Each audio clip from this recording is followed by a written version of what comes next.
are we allowing to lead us?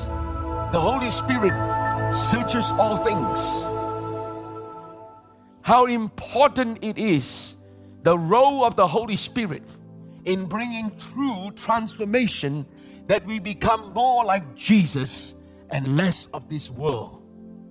And yet, because we are still in this world, we are living inside of this body, there is always a contention that's going on. Who are we allowing to lead us? The Holy Spirit searches all things. That means the Holy Spirit not only gives you knowledge, but He gives you insight. That means He brings to you what is accurate and what is true. The carnal man will only be able to use the 5 senses and will give you the sensual version. Today we have to decide, and it's very easy for us to know which way it should go.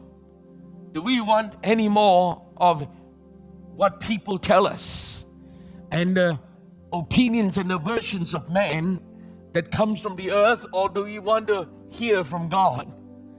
Do we want to know what man thinks and keep just only knowing what man thinks, or do we want to know what God thinks?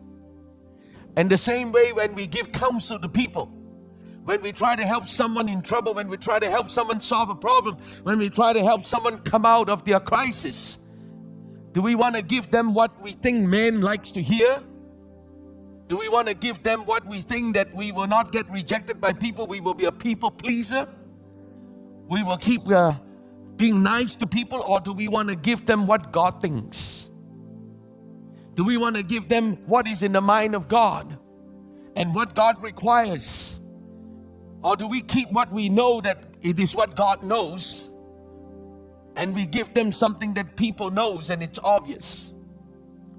We make very terrible mistakes, and we cause people to never be able to come out of their issues and their problems, because we always, more often than not, we give people what people want to hear.